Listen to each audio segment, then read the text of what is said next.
There's a military atmosphere at Cameroon's Brasserie football school. These teenagers were selected from across the country, the lucky few chosen from 5,000 football-crazy youths. Their dream is to play the game professionally, but it can be a tough slog. The first year it wasn't easy to leave your family and join another one. It wasn't easy to adjust, but gradually we all got used to it. When you love what you're doing, it isn't always easy. That's where we try to make a difference. When you join the Brasserie school, you don't have so many distractions, so you can advance further. Students face a punishing regime during the 6-year-long course.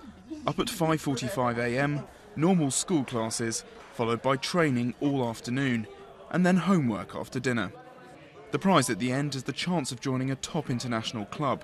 The school has recently placed a player with Olympique Lyonnais in France. Debril will never forget the day he won a place at the school.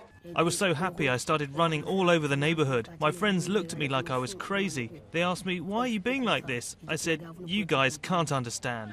These young men will soon be expected to play for the national team, which is in dire need of them. The Lions, who once had an enviable winning record, this year failed to qualify for the 2012 African Cup of Nations and the London Olympics. A tough blow for a team that has won the African Cup 4 times, a gold medal at the Sydney Games, and got to the quarter-finals of the 1990 World Cup. During the good times, we didn't think that players could grow old and that you'd have to replace them with young players. So there is now renewed focus on training gifted young players, as much to restore national pride as for their money-making potential. Le football est devenu une activité assez lucrative ici. Football has become a very lucrative business here. The consequence of this is that many former players, many normal people who perhaps before didn't even have an interest in football, have embarked on the creation of schools and training centres for football. Plus there's also high demand from parents, because some parents even encourage their children to abandon school to play football.